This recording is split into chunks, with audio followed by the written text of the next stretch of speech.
This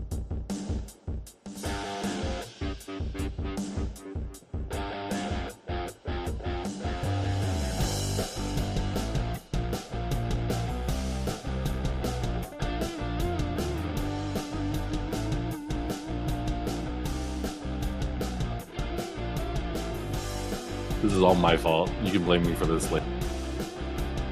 What happened? Why is the music still playing?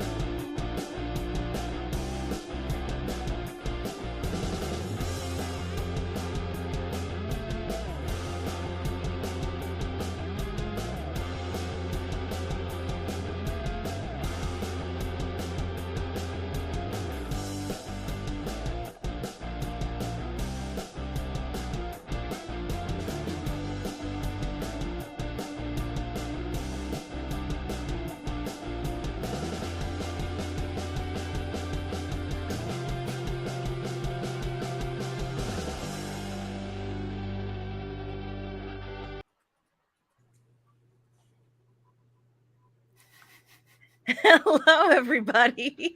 Welcome Smooth to intro. I have no idea what's going on. Welcome to You and I Builder Live, where you and I try to build something. Well, today we're going to, hopefully, if Brad got the instance issues that we were having all down, we will be working on learning what declarative actions are and all of that. So, Brad, go ahead and take it away.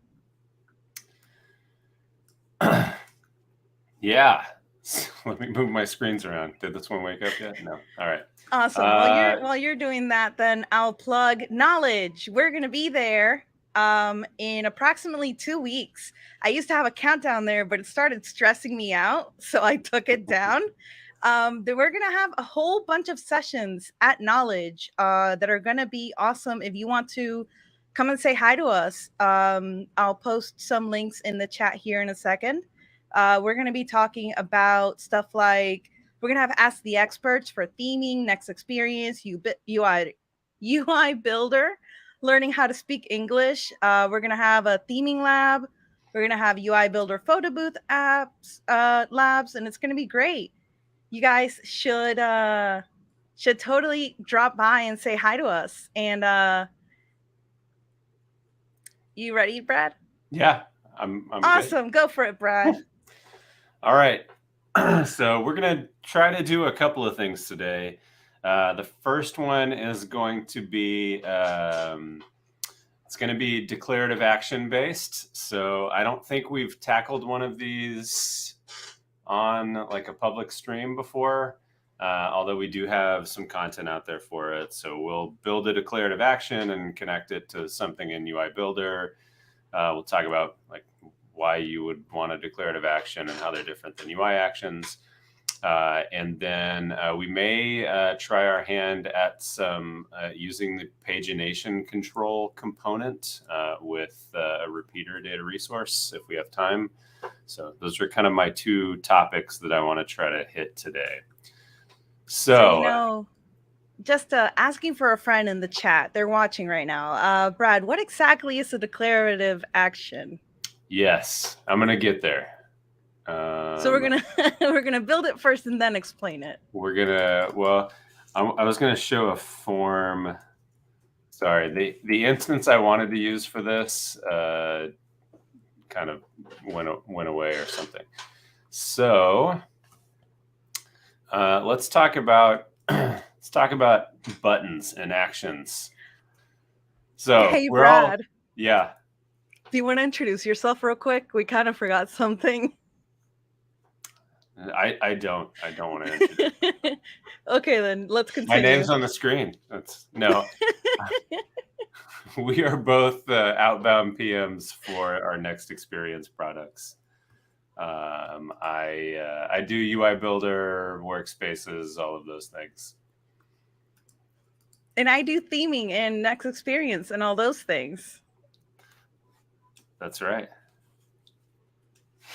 I am excited about my role, Earl. I get to play in UI Builder all day. All right.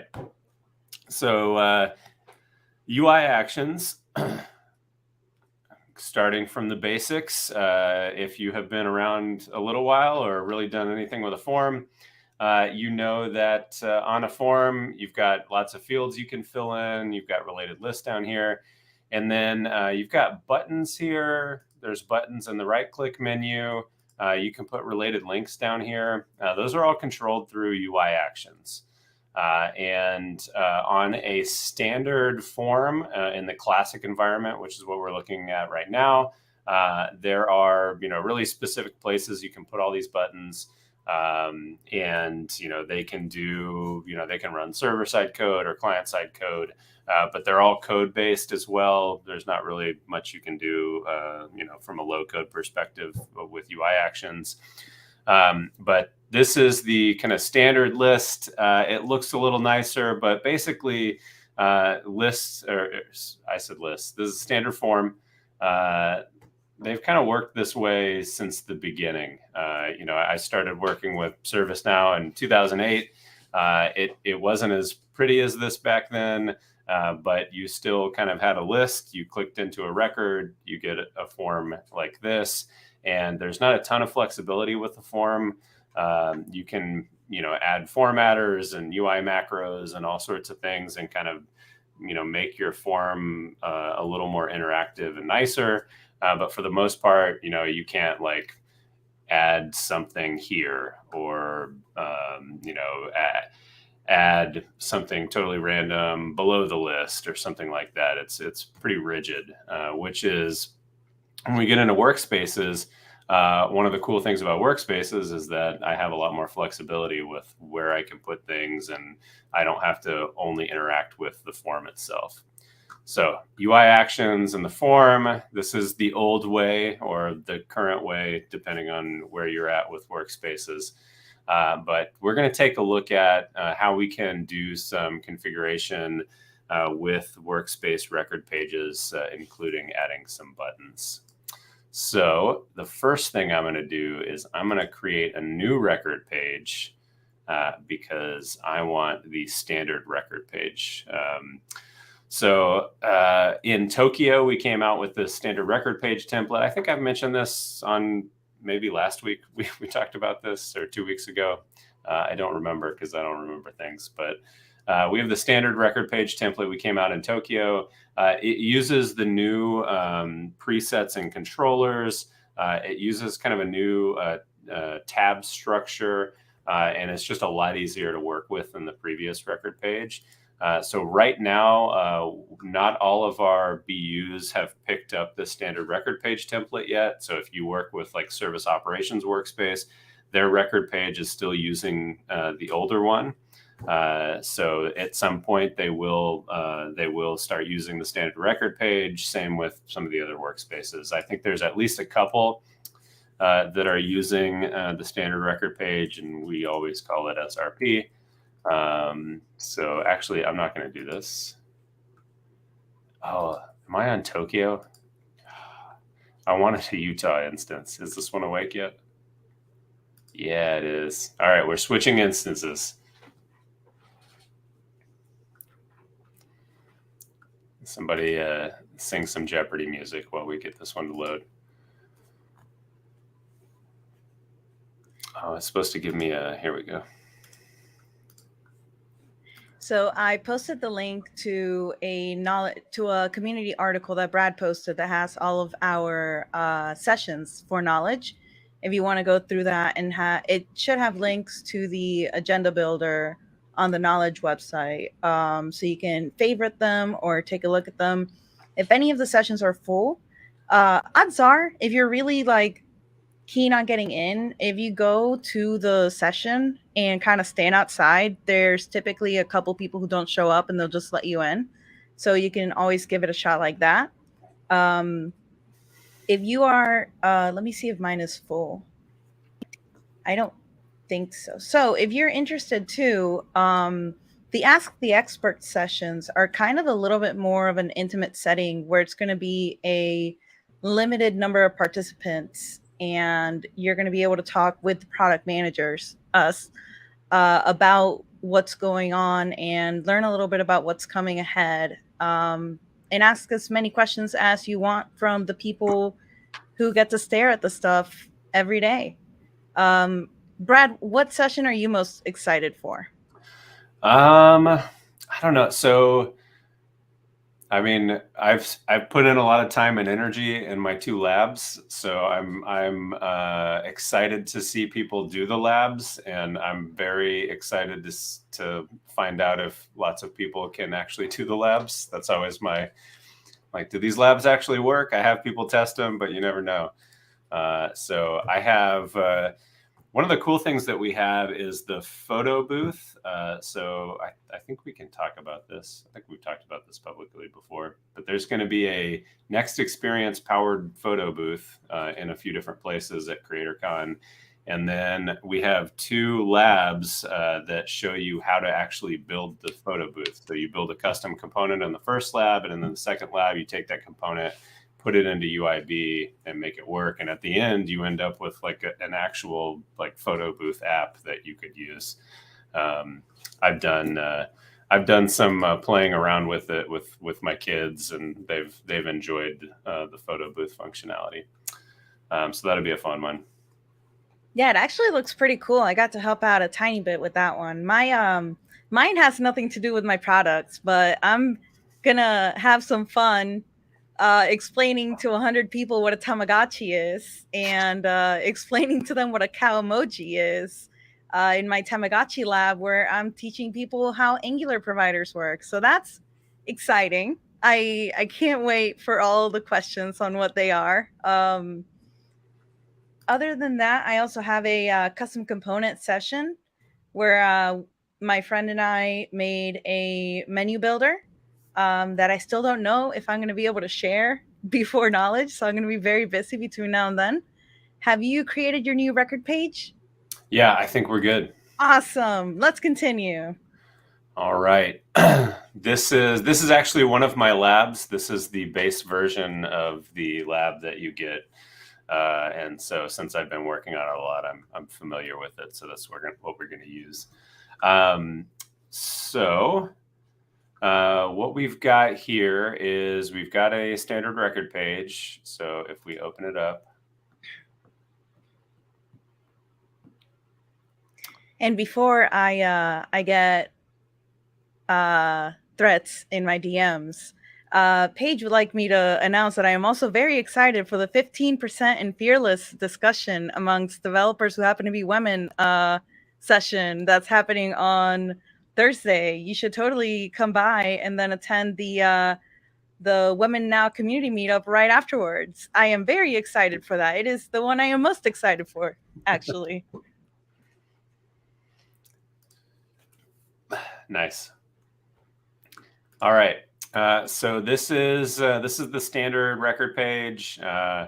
We don't have the activity because the activity formatter is not actually added to this form. If you do my lab, I show you how to add the activity stream and email functionality and all sorts of things to this page. So plug for building a killer workspace experience.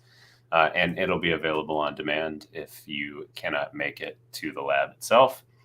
But one of the things that I wanted to talk about was, we talked about with forms in the classic environment, they're kind of locked down. Like you can add stuff in the form in between fields. You can add buttons, but there's really specific places you can do that. One of the cool things about workspaces is that you have a lot more, there's more area to play with. So you can add additional tabs and just put whatever you want in the tab. You can add more things to the header. You can add things to the contextual sidebar. And then you also can add buttons to the actions bar as well. And we'll kind of look at that, I think. But one of the things that I want to do is this is the page in UIB. There's a lot going on this page, the standard record page, but I want to show real quick, what if we wanted to add like an overview tab at the beginning? So let's go ahead and add an overview tab. I want this tab to kind of show whatever I want it to, so I'm going to hit next. We'll call it overview. I don't think I need an icon. We're going to hit create. And then I want it to be first. So we'll drag it up to the top. And then we can just put something in here like, I think I have, we'll put the, oh no, there's no image on this. My first misstep. There we go. Well, not first, but we'll just put something, we'll put a stylized text in here. And for our keen observers, I think the right-clicking features came out in Utah. Yes, you can right-click all up in the content tree here. So if you don't see that in your instance, it's because it came out in Utah. Yes. So let's, one of the things that happens is if you have a preset enabled component, which means a preset enabled component, when you add it to a page, will automatically map over things from a data controller. And so because there is already a controller on this page, the record page has the record controller, any preset enabled component is just going to assume that it's getting configured from that controller. So you'll notice I have all these things that are already bound and read-only. So what I'm going to do is I'm going to remove those, and now I can just configure this however I want. So we'll say like, this is the overview tab.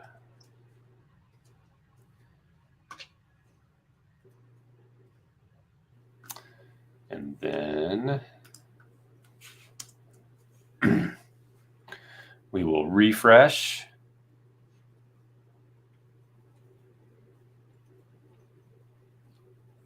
So Dan is asking a question in the chat. Say someone didn't have AES, but they wanted to build a workspace for a task extended scoped app similar to how service operation workspace works, with sidebars, lists, etc. Is that what today is about?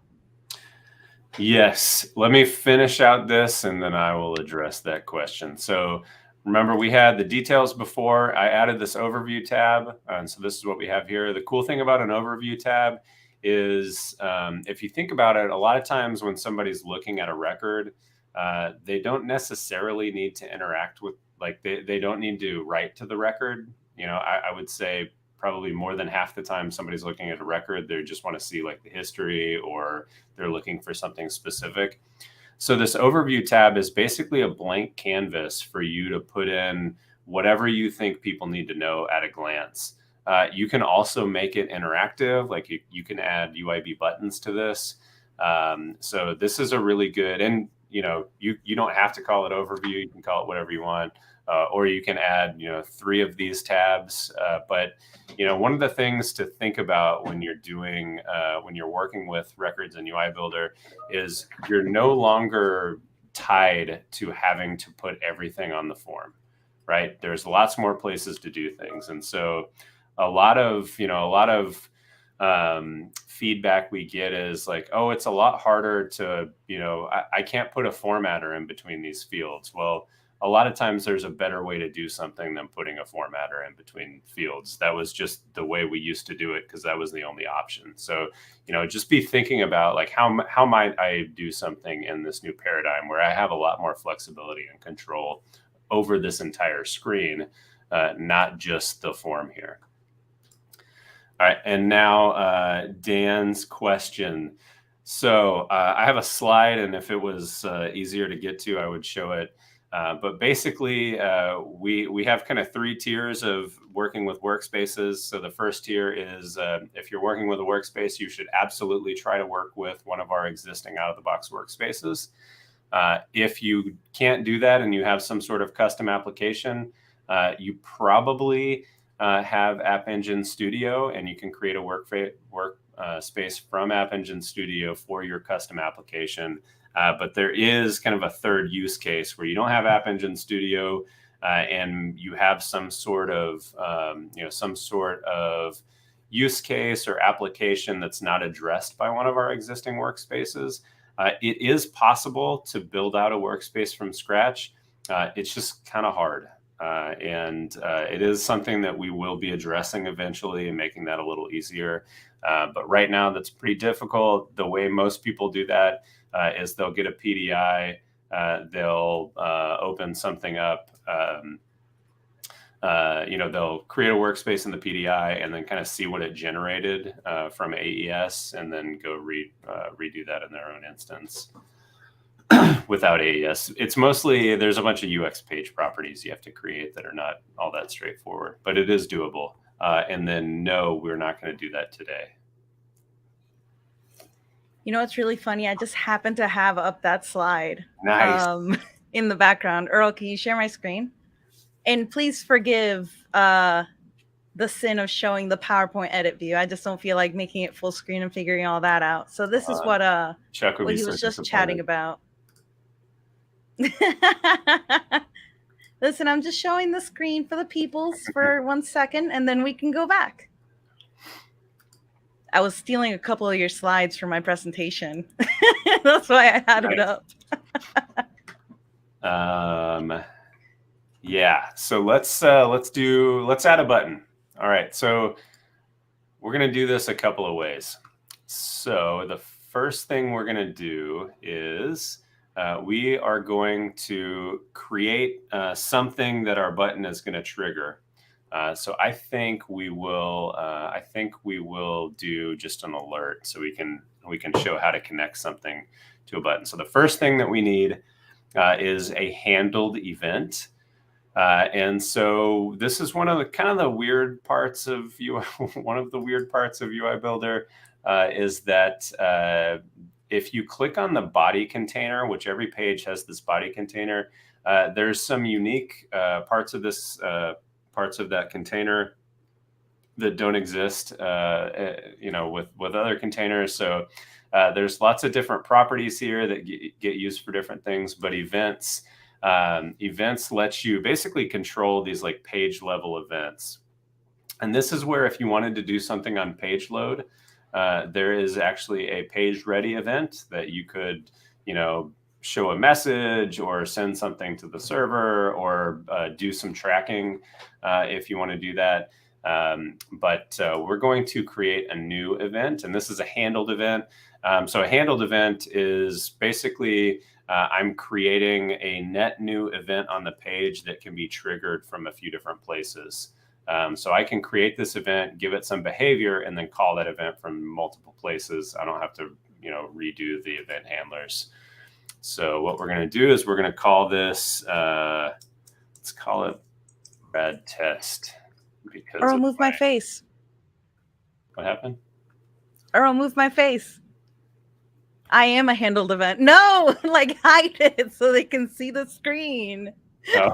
Thank you. I was confused. All right, so I have my Brad test handled event. I could have called it something better, but now that I created it, I can add an event handler to it. So we're going to do an add alert notifications event handler. It is going to work. All right, so we'll call this test status. I think it's info. An icon content is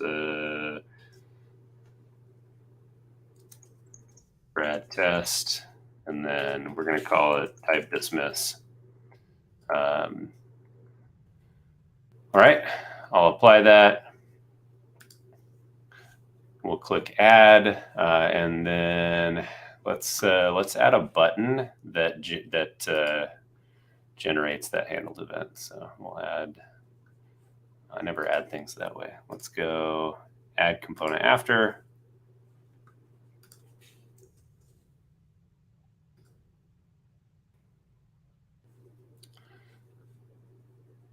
Go fire alert.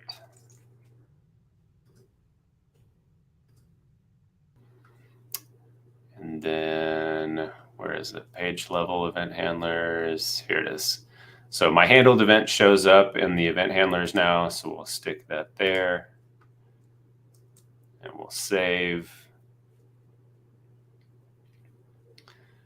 And we're going to open it.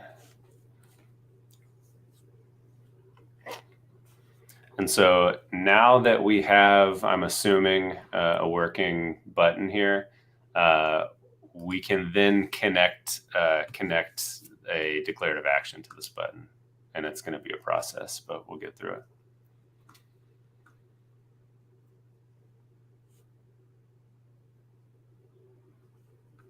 You gotta love these Cloud Labs instances. All right, so I hit the button. I got an alert here. So that works. So now I have a button here, but what if I want my button to show up in my actions bar? And so let's go ahead and do that. So we're gonna try to do this from memory, but I do have I do have a cheat sheet. So, all right. So we're going to manage declarative action configuration. So I'm going to click on this. Where did you click? So I clicked into the action bar component, and then I have this manage declarative action configuration. Okay. So the action bar is that thing at the top. Like this is the action bar. Yep. So it's going to show me any declarative actions or UI actions that I have on this table for this experience. Are we going to talk about the difference between them, or if there even is one? Between UI actions and declarative actions? Yes. We can address that a little bit. Did I do the pre-work here? Let's see. All right, so we're going to go new. We're going to start with an action assignment. So I will, in my knowledge lab, there's some step-by-step instructions on how to do this. So we're going to create like, I think 6 or 7 records here. Oh no, there's a step I need to do before this because the form is weird. All right, so we're going to do a little thing where we say, there's a required field on the form that's hidden by default. So if we do it like this, then it'll get pre-populated. All right, so when I click new, it is going to pre-populate anything on the form that I had in the filter. Whoa, that's neat. And so it's not going to yell at me. So we're gonna call this action label. We'll just keep everything consistent. Call it Brad test. I think this has to look like that. We're going to say UXF client action, and then I need to create a new client action.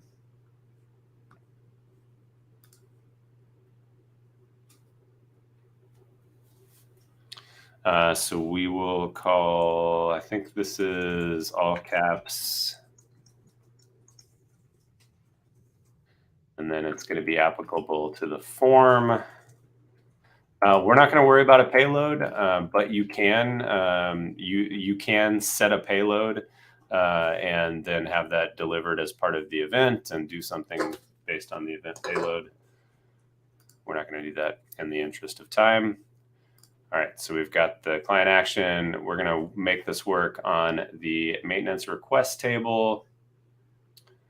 Label name.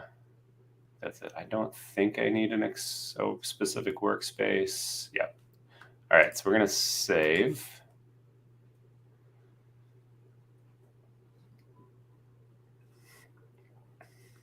And then we're going to do a couple of things here. We're going to go action configurations. And we are absolutely looking at how to make this process a lot easier, where you're not going to the classic environment and creating all these records. That's just not something we have made it to yet. Now we need a UX add-on event mapping. And we'll go Brad test.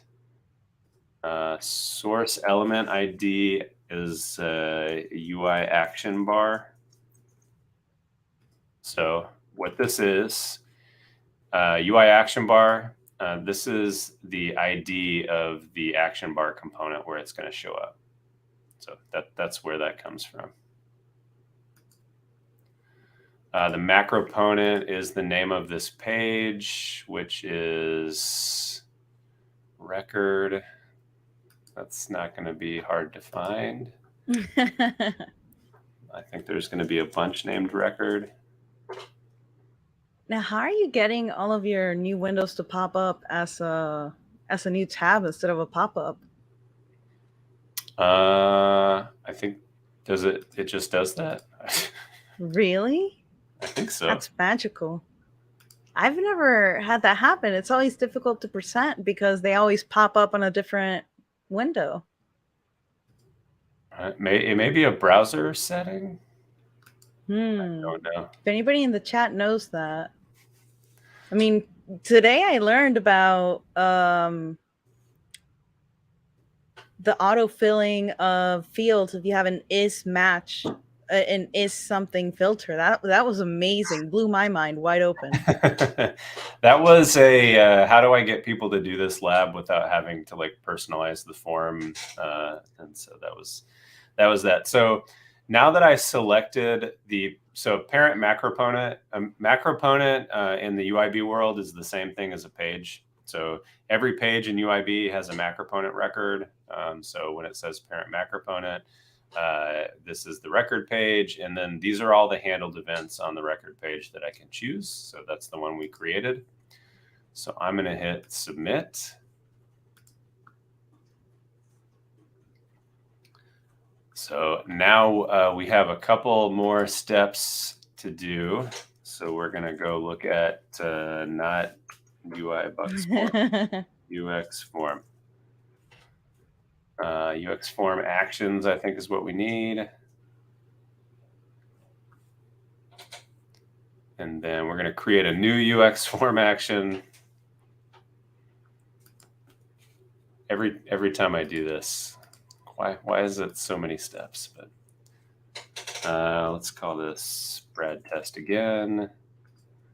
Declarative action. I think we need to specify the table before we call the action itself. It's this one. And now it should be that one. And I think we want to save this.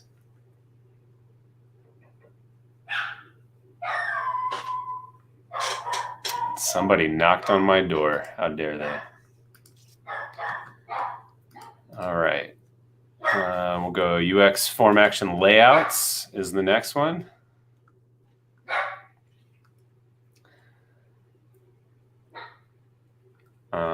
We need a new one. We'll call this one Brad test because that's what we're calling everything. Let's give it a table. And then an action config. This is important. So this is one thing. If you have a new workspace, you will not have an action config yet. So you have to create an action config and then map it to your workspace. But any existing workspace will already have this set up for you. And some of these steps, if I were to add an additional action, I wouldn't have to go back and redo them. So the action config or the layout is something that that we only have to do once. I think that may be all the steps. Let's see. It'll be magical if it just works. I mean, if it works on the first time, that's dangerous.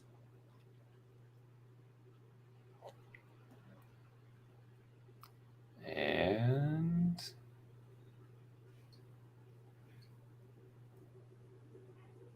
it did not work on the first time. Whew. Ouch. So what did I miss? It felt like there was one step missing.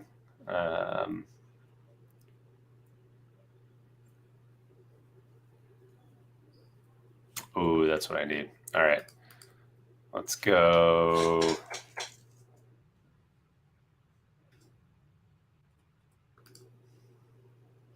Well, didn't we have one of these? Did we not create a UI action? Oh, no, I need a UX form action. All right. UX form action layouts. There we go.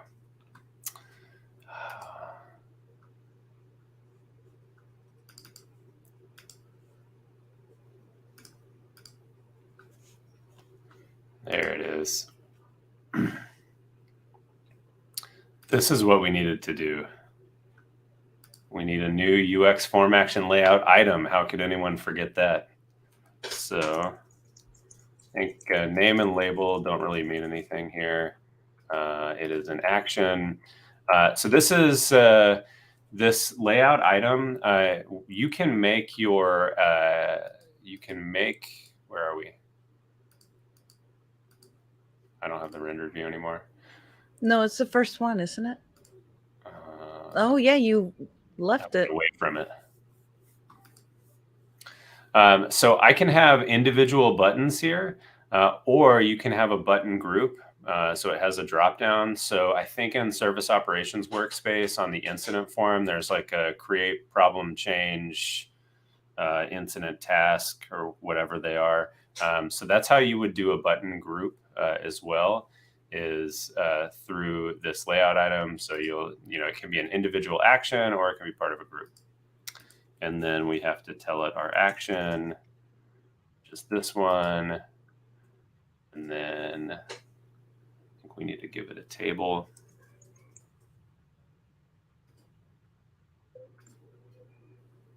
Didn't I just do this? Did it go away when I gave it a table?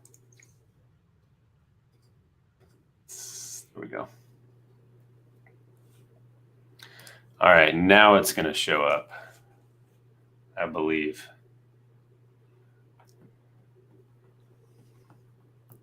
Yay! And let's see if it works. It does work. Yay! All right, so that was a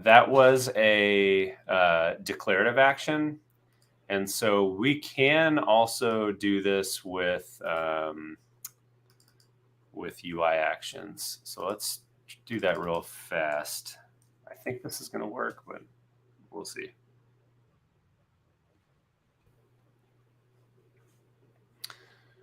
So let's add a UI action. Maybe we can see if we can get it to do the same thing.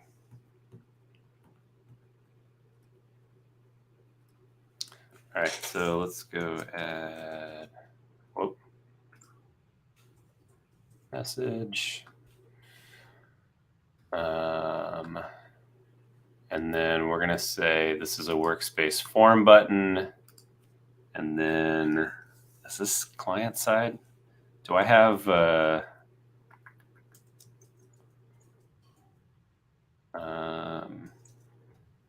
is add info message client side? It's been a while. No. Isn't there a client side version though? Oh wait, G-form is. Yeah, G-form is okay. All right. So I think this might work. I can't remember if there's something else. Oh yeah, so it created a UX form action for us. So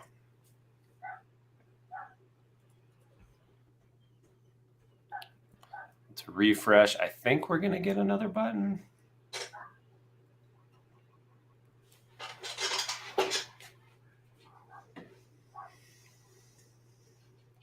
Yay! And then did not work. Do we get a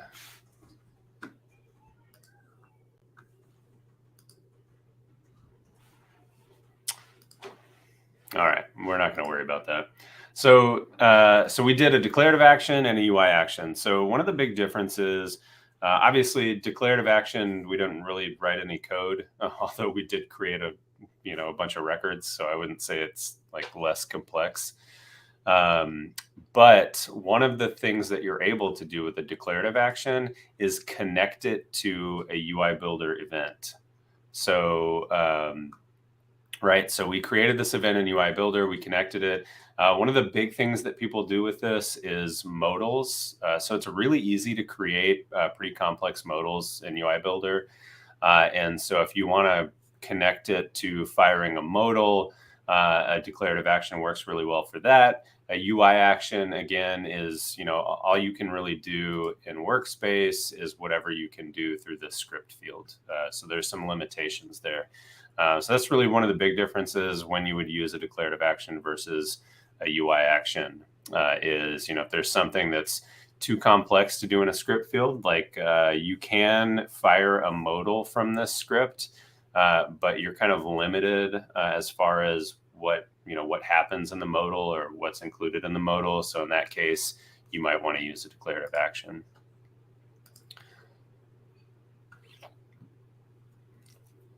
Yeah.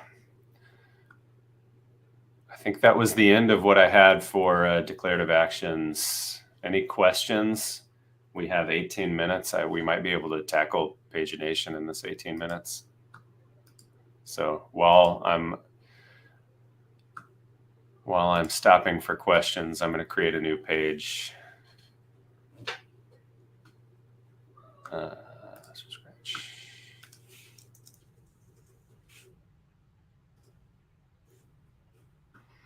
No questions? Nobody has any declarative action questions? No, I think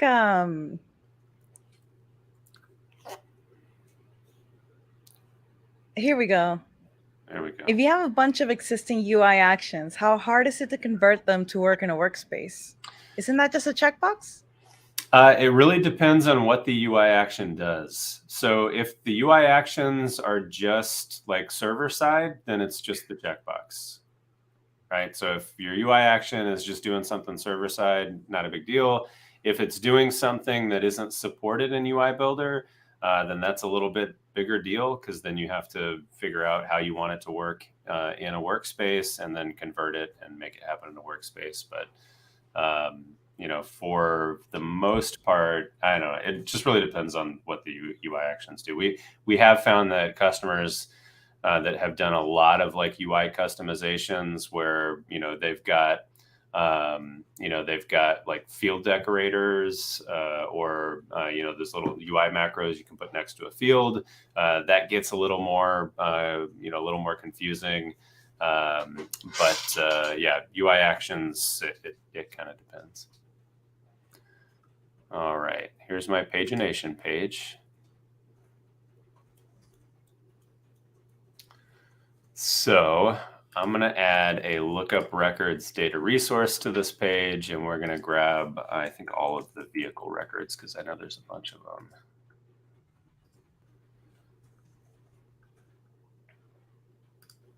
them. Vehicle.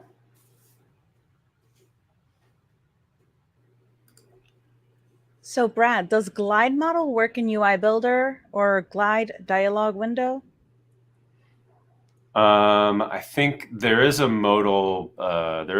Method. I can't remember what it is. I don't think it's glide modal though. Is it? I think it's like G_AW something. I'd have to look it up. You can fire a modal through script. There is a method to do it. I just don't remember what it is.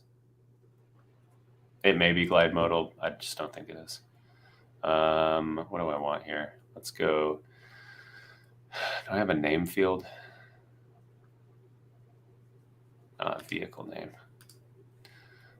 All right. Let's just grab a glide agent workspace.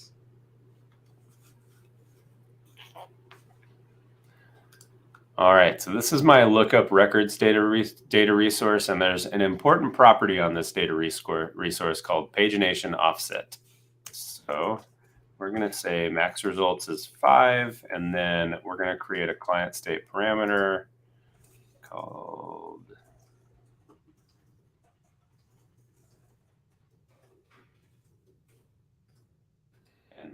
and no, it's a number. 0 will be the number, and then let's go. I found an article that Ashley made on this, Ravi. I'm having Earl paste it so that because when I try to paste links, it gets deleted apparently. So I'm having Earl send it your way on the chat for further reading.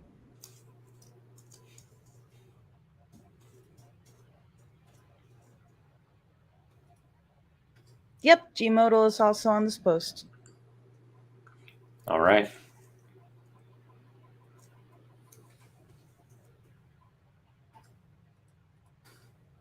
All right, I'm adding a stylized text component within a repeater that's just going to show the name of our vehicle. If you are in a repeater, you can reference the item in the repeater. Vehicle name, I think we need display value. Using item.value. All right, so there we go. Again, if you have a repeater and you look at it in the preview, it's only going to show you the first thing. So let's add a component after the repeater, and we're going to add a pagination control component and see if this works. All right, so we have our client state parameter that controls our offset, our data resource. We're only showing 5 at a time, and this is the offset here. And so with the pagination control. 1 second real quick. Yep. Earl, move our faces so they can see the offset. Oh, Not.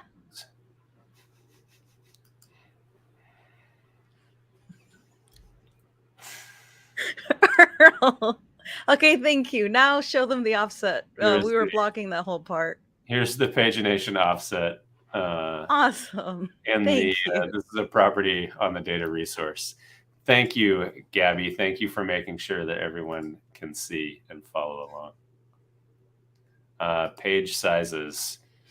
I don't think we're going to show that. And then total records, I don't know. But let's do this. Let's see if this works. I've only messed with this a little bit, so this may or may not actually work. And then I think we need some sort of event here where page set, I think we want to update this client state parameter, and then what is in our payload value. I bet that's just a number, but let's see.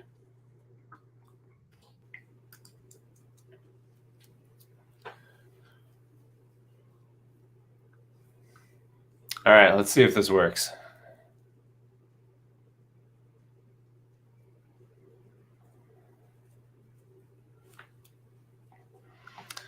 All right, so we've got 5 vehicles.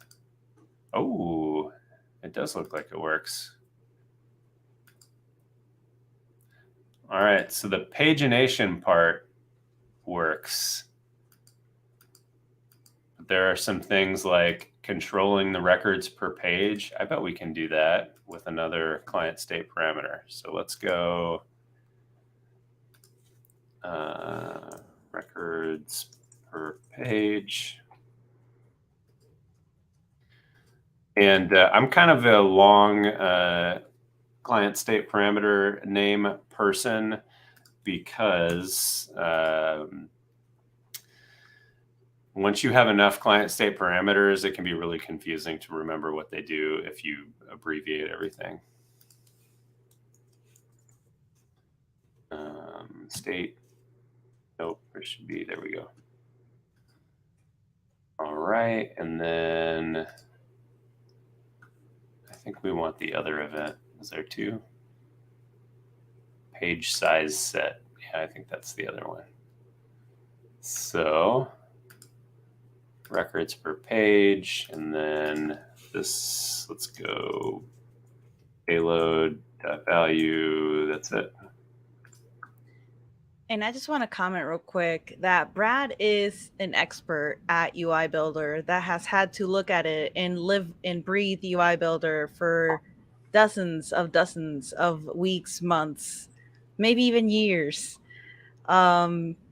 Don't be too discouraged as you're learning and picking it up that you may not be as quick as he is to find all the little different settings and tabs that you need to go to. Just keep hanging out. And hopefully, as you get more exposure with us, you'll get a lot more comfortable with UI Builder. Yes, I jumped into UI Builder in, it was a few months before Quebec came out. And so You know, a lot of the feedback we get about UI Builder, it absolutely looks really complex at first, and it has a high learning curve. But once you get through the learning curve, and that learning curve is getting shorter, I guess, as we make more improvements to UI Builder and ease of use. But once you kind of get past the learning curve, for the most part, the developers that I talk to enjoy using it once they kind of figure out how it works. So it definitely makes more sense if you've done like React type development before, because a lot of the you know, a lot of the design patterns and architecture are really similar to building like web components, where, you know, client state parameters, you're managing the page's state, you've got properties and all those sorts of things and events, and you're reacting to things. So if you have some context with that, it gets a little easier to start with. All right, I think maybe we'll have this now.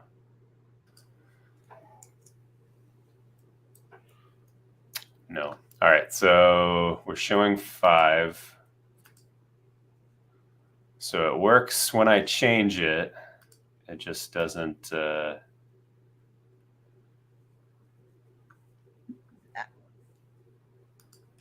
right, I have one more idea. And what are you trying to do? I think I got lost. Oh yeah, I wasn't talking for part of this. So we have the pagination sort of working, and I want to be able to control the records per page. So right now Didn't it you says hard code 10. 5? Well, I added a parameter for it. So it says 10, we can change it. So if I change it to 20, then it will change. But I want it to say 5 initially instead of 10, which I think we can do that through the page sizes. I just sworn I saw you put a 5 somewhere. I did hard code it and then I took it out. Oh, okay. Why can't I change the... That's weird. Let's just edit JSON. Sometimes the JSON editor is more complex than it needs to be. So let's try this.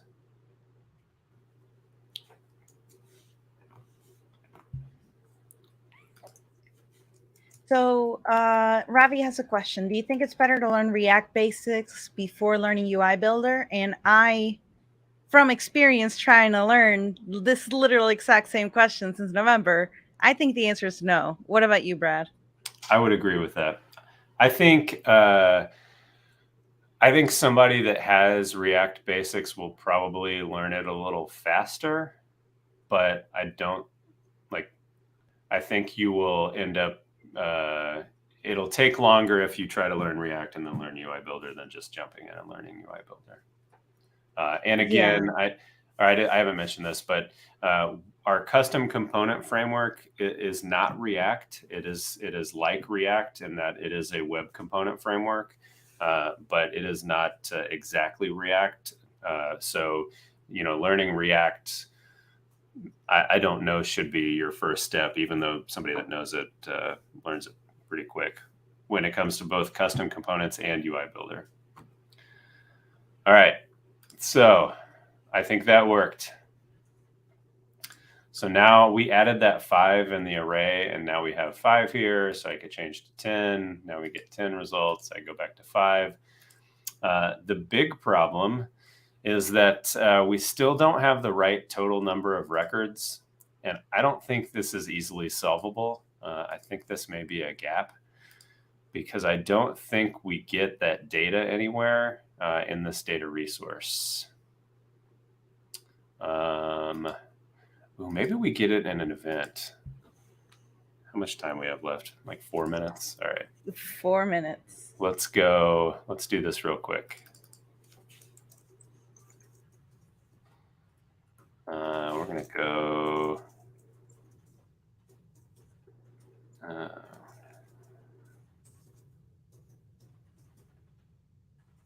API. Oh, I have an event.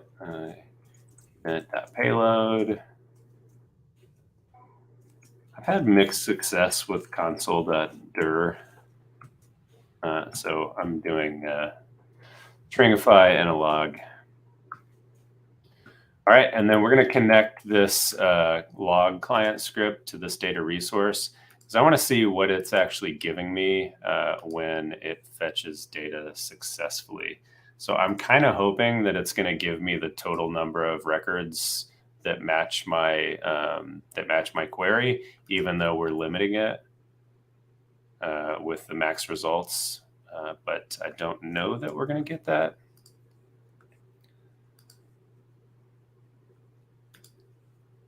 So let's see.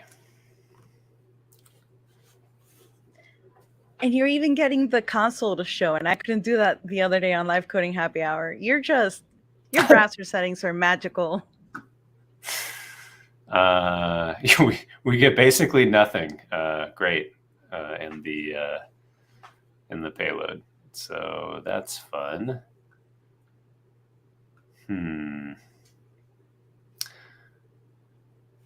What if I get field metadata?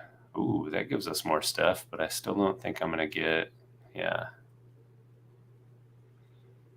What I don't want to do is have a second data resource that just gets the number, but that might be the right answer for now to make this work. So if I have some time, I may post a solution to this if I can figure it out. But that's a real quick and dirty pagination controls. So again, this pagination component is not just going to set up pagination for you. It's just going to help you control it, right? So we had all these properties, and then it fires events when you change it or you set a different records per page, and then you're kind of responsible for wiring all of that together and making it work. Which, really only took us about 10 minutes, so it's not terrible. Not terrible. Just UI Builder's a little weird, right? Just a little. Sometimes. But the more you use it, the more fun it is. Honestly, it's a lot less scary now that I've forced myself. And I think that's the big thing. When I was a developer working at a partner, I mostly worked with Portal, so I never got the chance to touch UI Builder at all. So it looked like terrifying, but sitting here forcing myself to watch you do this type of stuff is really making me feel a lot less scared, which has been really nice. So I hope that it's having a similar effect on other people as well. But let's go ahead and wrap stuff up. We are probably not going to be back for a little while. We don't have a live stream next week. The week after that is Knowledge. And the week after that, I'm going to be resting from Knowledge. So I propose that our next show be on June 1st, Thursday. So we will come up with a cool idea for us to do that Thursday. Once again, I'm going to plug our sessions from Knowledge.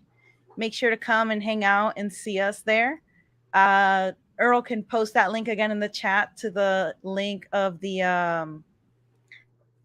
that Brad posted on community. And other than that, you can also find us on the third Wednesday of every month. We have a platform academy where we go over things that you might also find interesting if you enjoyed this live stream. We won't have one in May again because of Knowledge. So tune in on June for an academy there. That's a weird link. So who we didn't introduce ourselves. Any last messages before we go today? Yes, I did have something that I totally forgot. Oh yeah, we're going to be at Knowledge. If you see me at Knowledge, stop me, say hi. I love talking to people, even if I look like I might be kind of angry or something while I'm walking, because that's sometimes my resting face. Feel free to stop me and say hi. And I love meeting everybody that we only get to interact on YouTube chats or SN Devs or wherever. So yeah. Awesome. So thank you all so much for hanging out, and I hope you have a lovely rest of your Thursday and a happy weekend. Goodbye.